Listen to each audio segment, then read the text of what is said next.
Everyone, and welcome. This is Twist Gaming, where you get to play board games with us. Coming to you live here from Gen Con 2018, bringing you all the board game coverage all week long. First up, who are we? I'm Matt, and I'm joined here with Walter Barber from Greenbrier Games. What's up, guys? Walter. Thank you so much for joining us. It's always a pleasure to have you on. I love being here. I miss you guys. It's been a while. I know, it's been since You guys always get Julie. Yeah, you get Julie all the time, and then I only get like 2 shows a year to hang out with you dudes. That's why we got to make the most out of it. That's true. That's true.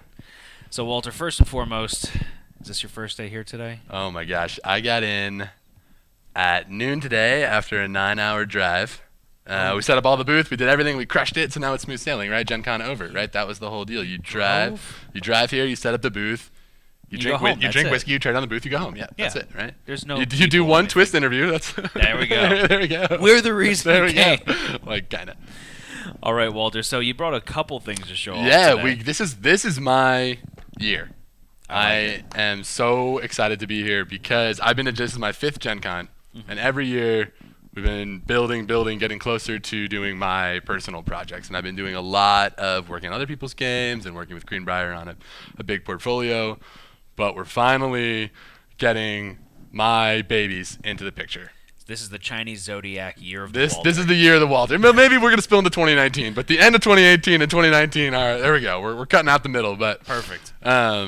Yeah. So this is the Gen Con special this year, Barbarian Battlegrounds. It came into retail like 7 days ago, exactly, more or less. This is its first week out in the world. The response has been awesome, so I'm super excited. Right, you guys played showing it off on the stream, right. And one thing I want to point out is Josh and I rarely have times to play games off stream. So typically when people see us play games, those are the games we're playing.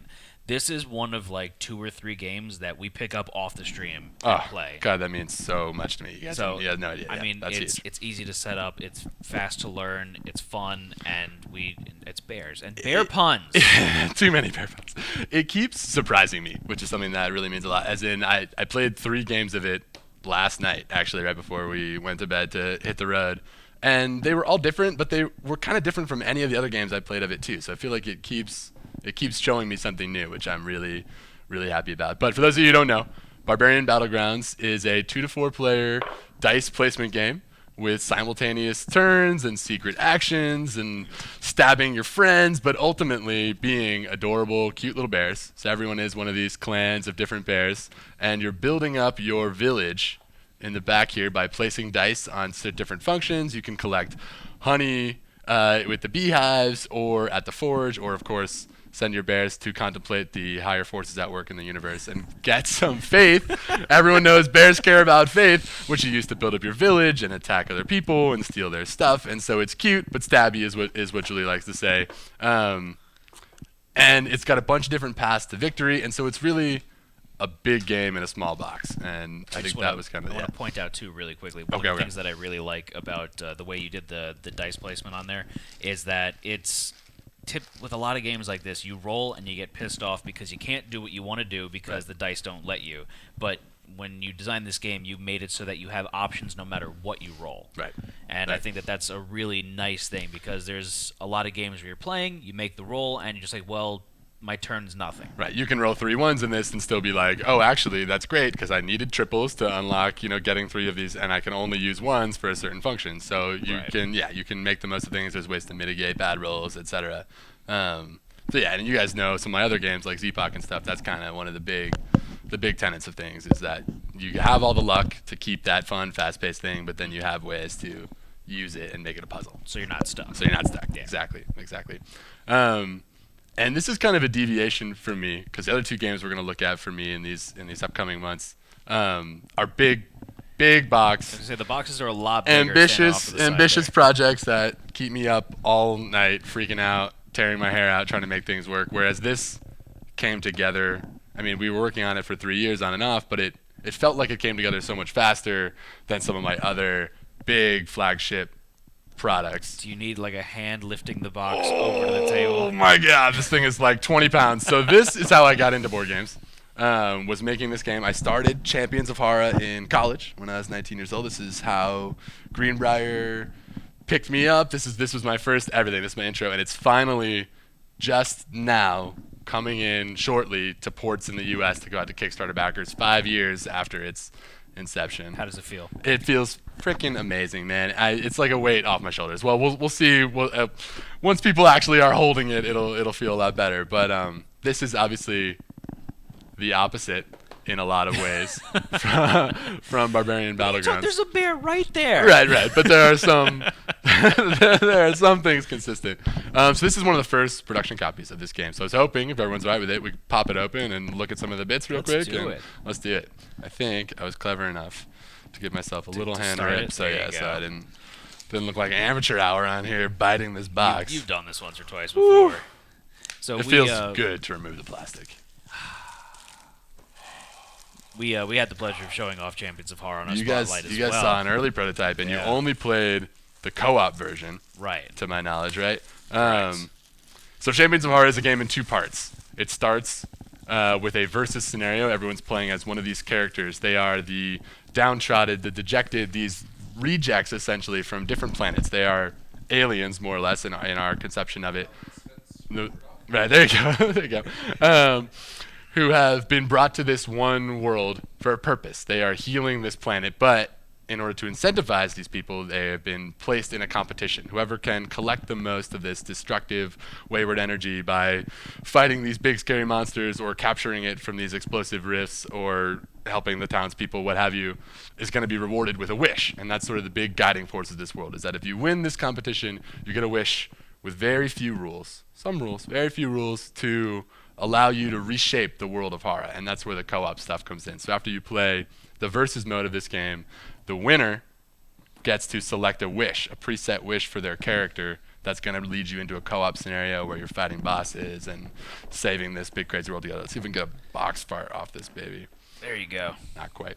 One of the things that really means a lot to me, and part of why I love working with Greenbrier so much, this box was going to be about 2 inches smaller until I basically demanded that we put this amazing insert in, because big, beefy inserts that hold everything correctly and hold all the expansion stuff so good. Really means a lot to me. So this was kind of last minute. My boss was like, that's going to cost a lot more money. Is this something you really, really care about? And I made an impassioned case to him, and he said, no problem, we're doing it, which was so huge to me. It was outside the budget. It was outside the Kickstarter. This was not something that we had really planned for. Was this being this is a 5-inch deep box, so this thing is now a pretty big heavy hitter. So obviously everyone plays as one of these 6 main characters. In the expansion there are more characters, you guys know the gist, and then these are the 3 big mean bosses. Is this the way we zoom? Is this what we're doing? Yeah, this is the up close and personal. Let's get up close and personal on Ophion. Oh yeah. And of course Greenbrier does their signature where they put the names on the bottom of the mini, and so you know who's who. You're never gonna get confused. I don't think I've ever noticed that before. Oh, on folklore and everything. Oh yeah, really? It's makes putting stuff away a lot better. So throughout the game, you're going to be traveling across the 7 different planes of horror. There are these big, beefy hexagon boards. I won't set the whole thing up right now, but they fit together and they move around. So I don't think this little table that I got can handle this. Yeah. This is definitely a table breaker. But there are 7 of these that are going to flip and change as you're going throughout the game. And these hexagon-shaped cards that are the monsters, the story events, the special items that you're going to find, etc., come out, get placed semi-randomly out onto these worlds, and those are the physical things that you're trying to go encounter in the game.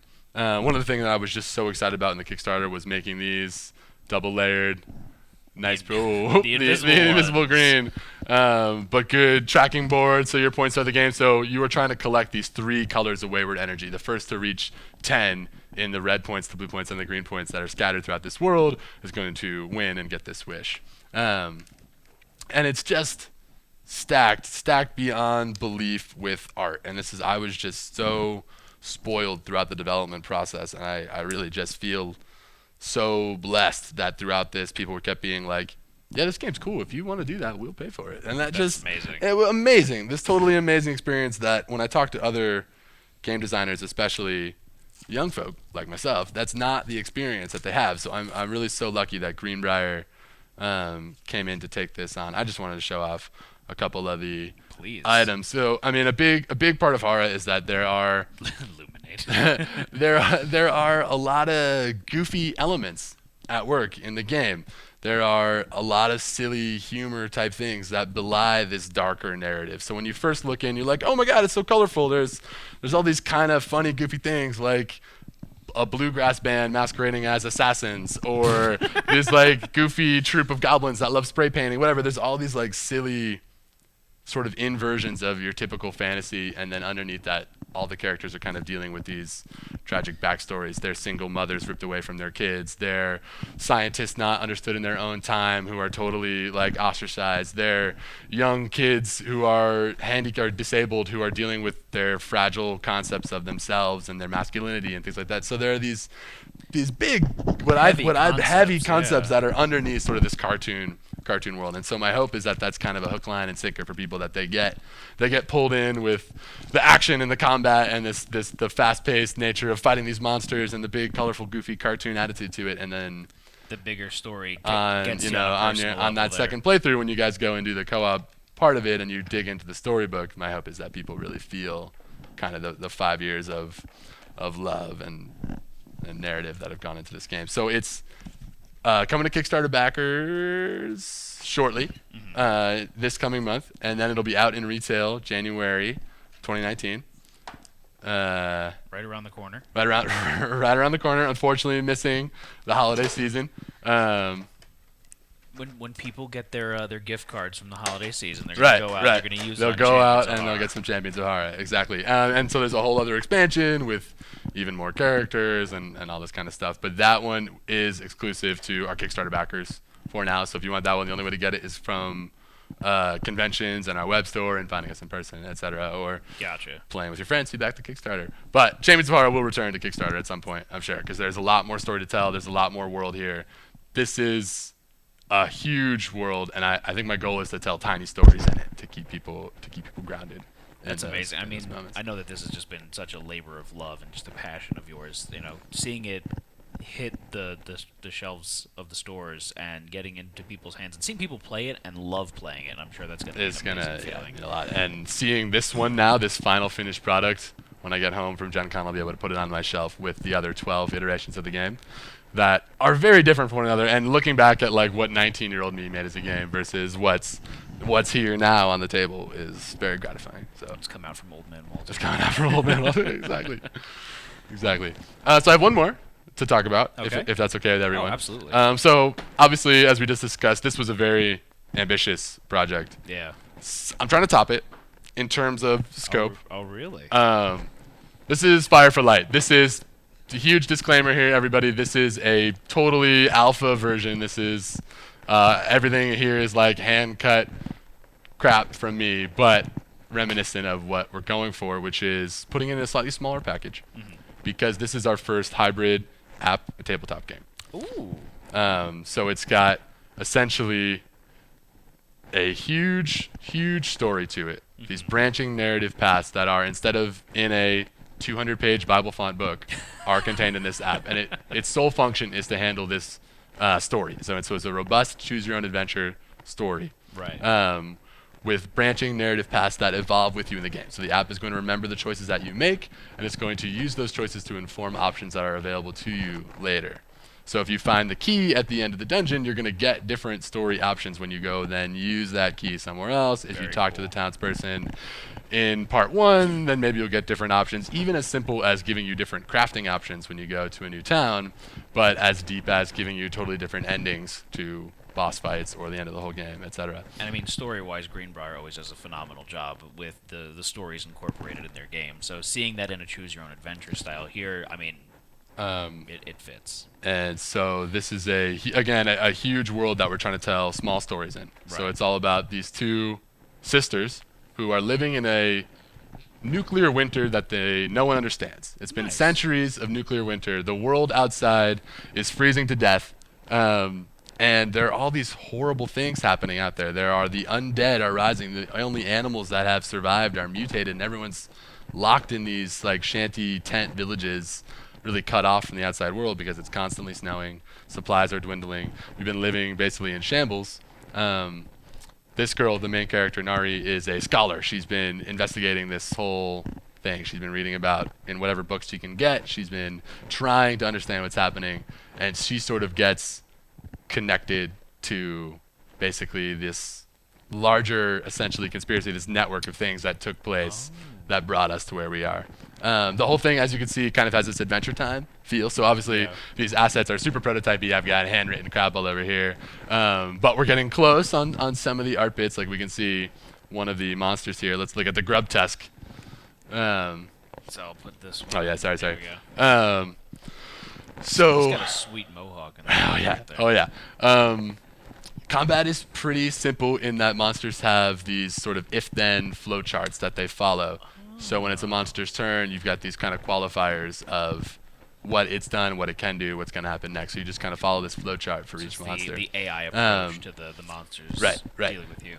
Each sort of play session is quest-driven. A quest is going to tell you what tiles to pull out. So it's a tile flipper exploration game. You're usually looking for different objectives out on the tiles. Sometimes it's more open world things. There are a lot of side quests where you can go to totally different areas that you would never find if you hadn't stumbled upon these certain side quests. So the whole scope of the game is incredibly large, but our goal is to bring it in a much smaller, manageable box with a lower price point than something like Champions of Horror, which is a huge game and is basically a $70 MSRP. And partially that's done with the integration of the app. Right, exactly. Is that we don't have to put in a huge book, and we don't have to worry about necessarily editing that thing as we go, or we can edit it as we go because we're able to put out new content quickly and things like that. So I don't have too much more to show that isn't very prototypey. But I'll give you just a quick look at how the app is going to work. I'll just pull out a couple of these tiles. So you'll be on a quest that'll tell you to pull out some semi-random tiles, essentially, that you'll have in a stack. You'll flip them over as you're going. But basically, let's grab this guy right here. You flip this tile over. We're going to want to put it that way. I'm the worst. So on certain story parts of these tiles, they're going to be a code that you type into the app. So in this case, AO6, type it into the app. It's going to give you some choices right away. Those choices may change if you come back to it. So one of the things I'm having a lot of fun with is that when you return, there's a return message. And often that's, oh, you've already done the thing here. Move along in my goofy, go screw yourself kind of way of playing. Yeah. But sometimes you return and you find things that you wouldn't have found if you didn't return. So my hope is that people will bump into that at some point and then be faced with this obsessive compulsive choice to then have to go back and touch everything and see what changes as they go. Minis, definitely. Not in the core box. Again, we're doing what we did with Folklore, where we have standees in the core game, and then a box of minis for people who want to really up the experience. Yeah. One of the primary antagonists, motivators in the game is that you're freezing to death constantly the whole time. You are constantly losing spirit, which is the amount of dice you roll. You guys will be happy to hear that it uses kind of the same core system as Apocalypse 2 Defend the Burbs, where you're rolling your dice and you're allocating them to your different functions on your little player board. You're going to roll less and less dice as you freeze to death. You're taking cold damage, which will eventually kill you. So you have to gather enough resources to periodically light these campfires. And that's kind of these big moments where you're going to have story encounters based on sort of a semi-random generator of things you've already dealt with in the game. Sometimes you'll meet random people that will return and they'll remember that they've met you. And so you're out in this frozen wilderness with all types of horrible mutant freaky dudes and undead monsters. I mean, there's bad things out there, and so you're living out here, and when you light a fire, they're still kind of cute. They're very cute, right? So that's kind of that's my focus when I'm making games, is that I want it to have this overtone of cute and light and happy, and the undertone of, wow, that was a bummer. We need to go have a cigarette and a glass of whiskey, maybe. But so when you light these fires, very often, though they are a necessity for you to live, unfortunate things are going to come find you based on the light and the warmth, etc. But sometimes it's like a nice bard who comes by or somebody wants to trade. But very often it are these sort of either sad moments about people who are also trying to survive and failing out in the world, or you just attract bandits and are in trouble. So it's kind of this push-pull with your survival and your interactions with the story and your ability to, I think, keep your characters alive while you're discovering this big secret. So yeah, I'm really excited about this one. I think it's pulling kind of all the best things that I've done in games like Champions of Horror, Epoch, Grimslingers, Folklore, games that I've kind of had hands in but haven't necessarily been my baby from the beginning. Right. That I feel like I'm really able to pull sort of everything I've learned from games thus far into what I think is going to be a really awesome experience. And then start to get into some new territories with Greenbrier right, with that app. Right. We've never done a hybrid game before, so I'm really hoping to earn the trust of the community on this one. So it's one that we're definitely going to start asking people to engage with us early on. So there'll be demos of that app available. I mean, you'll just be sort of going through a preset thing, but just to click around and get a feel for how that's going to work. And asking, we're going to have a huge network of playtesters with this one. I can't talk about it quite yet, but the company that we are working with that is going to be developing the app also has a hand in board games, and so we're tapping into their whole network, and they're going to be doing some development work on it. So there's a lot of really exciting things. So this will be on Kickstarter 2019. This is going to be hopefully end of February, might end up being early March, but hopefully while the snows are still going strong for most of America. To go with the nuclear winter. To go with the nuclear winter that we are careening towards all the time. Very cool. Oh, God. So yeah, so big projects, but also small projects. And I think one of our big challenges right now is we're towing the line between Kickstarter and retail. So this is our first direct-to-retail game. Nice. Whereas I think I'm still personally, of course, drawn to these big, ambitious projects that require the amazing community to come in and be a part of. Right. And so I think we're going to be straddling that line for a little while, but in general, we're going to kind of be winding down from my big, crazy, put everything in the box projects to some more manageable things that you might hopefully one day see in Barnes & Noble or Target or things like that that'll carry a more broad appeal, smaller box game. Very cool. Walter, is there anything else in the pipeline that maybe I can pull out of you? Yeah. So I don't have a prototype with me here. I think you guys have checked it out. I don't know if you've actually done the stream of it, but Mr. Ree. Yeah, we showed it off a little bit at Dice Tower. We had a very early prototype. Okay. We got new or nice prototypes, so I think we're giving you one of them this show to do the spotlight of.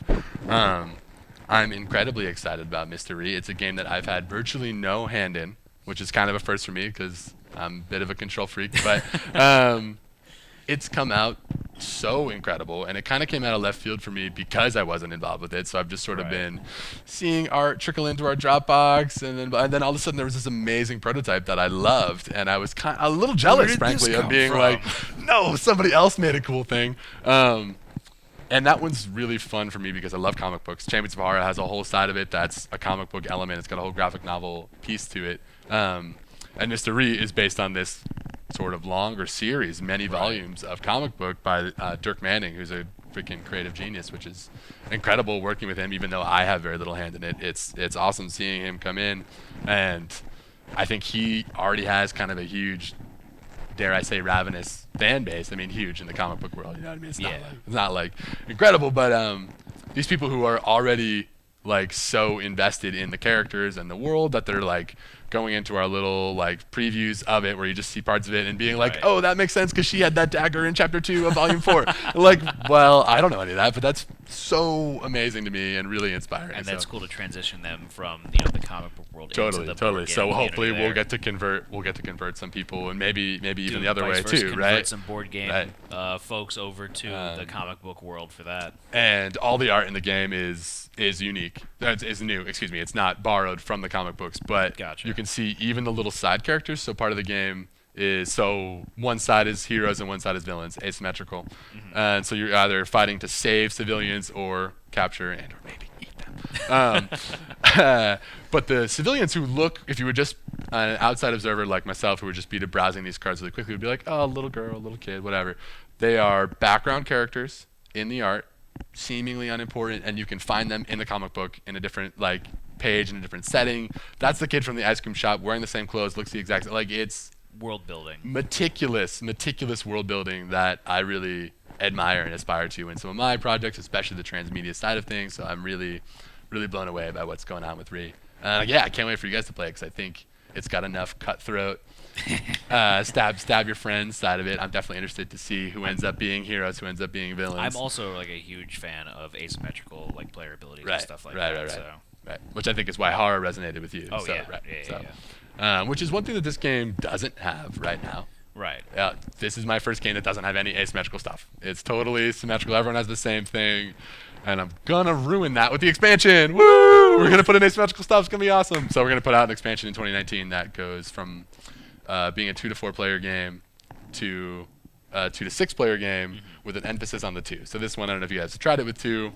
It's beautiful and fast and awesome with 2, but it's not really designed for that. It's designed for the 3 and 4 player interaction, stealing from different people, guarding from different people, etc. And so the expansion is going to really focus on the big player counts, 6, which is sort of been an elusive player count for me that I haven't really been able to fit comfortably into my games, but I really value in other people's games. Like I get really excited when I'm like, oh, even if I never get to play with like 8 people, if a game like, you guys play Magic Maze? No, I don't think we have. You guys would really love Magic Maze. What? I'm gonna do some free advertising for Magic Maze. It's freaking great. Real time, no talking. Everyone's trying to escape a maze together, and you're all moving all the pieces. But you go north, he goes west, I go south, and goes east. So we can only control different directions, but we all control. And you can't talk, but you can tap and be like, Matt, it was your freaking turn. Anyway, I don't even know how I got there. Oh, 8 player counts. Oh, I really aspire to games that can do high player counts. There's another thing I like about Re, where it hits that 6, which I think is a really elusive but sweet spot for games that I haven't really been able to comfortably put into a project yet. So that's, I think it hits that mark for us as Greenbrier. Been looking for a bigger player count game. So now we're there, which is going to be great. So Re is going to be on Kickstarter. I think it's Friday the 13th of September. So September the 13th, of course, yes. Yes. To October 13th, which might also be a Friday. I don't know if it works that way. But yeah, the 13th of September to the 13th of October. Mr. Re Kickstarter. We'll be putting out a lot more about it soon, including some links to Dirk Manning's comics and things like that. So people who want to get kind of a basic grounding for the game will have that opportunity. So. Do you need to know the world in order to thoroughly enjoy Absolutely the game? not. When I first played it, I knew nothing, and then Julie was like, "And now you're gonna read these comics, aren't you?" And she was right, and I did, and I totally love them. But you don't need any of it. You can totally play this game, and it's got a lot of really interesting stuff without it. But I think, just purely from a flavor standpoint, it adds so much to be able to pick out little details that they've put into this game that connect the 2 worlds. But no, it's very, very mechanically, I think. So there's 2 sides, heroes and villains, and we share a common resource that's gonna switch. So if I take a bunch of points, the hope and greed. So if I take a hope card that's worth 3 points that I'm gonna spend as a hero to do my stuff, it's going to give the villain more points that they can spend. So there's this awesome push-pull between us. It's one versus many, but the many are the villains and the one is the heroes. Yeah, I thought that was pretty unique. Right, which I really love. Used to seeing the big bad and then all the heroes and all the heroes trying to do it, but now it's like weaselly little heroes and all the big bad dudes. Yeah, that's awesome. It's pretty incredible. Anything else, Walter? I know you're a busy man, but any prototypes? God, I feel like I've just been spitting out a mile a minute. You guys are catching me full manic after the drive today. I have, I think, 3 big projects in the pipeline after Fire for Light. So I'm kind of going a little nuts. You guys have been teasing me about one of them. Okay. That's a little project. I said big, but that is a little project. One? That's gonna be a small box. It's big. It's big in here. It's big in here. I feel like we can't talk about it legally yet. But maybe when I leave, you'll play that song just to get. Yeah. Oh goodness. But yeah, so I'm actually working on a full novella right now. That is it's playable. So I was really excited about the last guys you had on because they're kind of doing sort of a similar playable choose your own story adventure novel. Things. This is meant. It's purely solo. It's actually solo or couples. So it's kind of marketed at couples to play in bed. And the pitch on it is that you can play it without any surface. So you play it in bed, on the beach, in a hammock, and so it's meant to be played anywhere. And it's all just based out of this book with a few dials and knobs and stuff to keep track of your character things. And I'm very cool. Really, so I'm just kind of going story crazy, and that's, I think, and you guys have definitely, we've talked about this in our other streams together, but that's really what gets me excited about games, is that they are these vehicles to tell stories. Right. And tell a portion of a big tell a little story. Tell a little piece of it, and to not get people bogged down with, oh, we have to watch a 2-hour movie, we have to read this book every night for a week, whatever it is. It can be a 20-minute experience that captures that same feeling, and that's those same arcs for you. So yeah, that's my drive. And so the games, I think we'll see from me, or at least the games I'm hoping to put out in the next 365 days, are really story focused. Fantastic. Walter, thank you so much for coming Thank by. you guys. You guys are always the best. I think you're the best. Well, thank cool. you for coming. I should have done purple hair. I did blow it, but next time I will have purple beard perhaps next time. So we'll I'm holding you to that. We'll mix and match. Thank you so much, and thank all of you for watching at home. Thank we you really guys. do appreciate it. This is going to conclude day 1 of coverage from Twist Gaming here at Gen Con Punk 2018. Saving the best for last on the first day, right? Woo! Thanks for having me, guys. Stay tuned all week long for the remaining coverage from Gen Con. We got a lot of stuff to bring your way in the board game biz. Signing off for now, I'm Matt. Have a good one, everyone. Bye.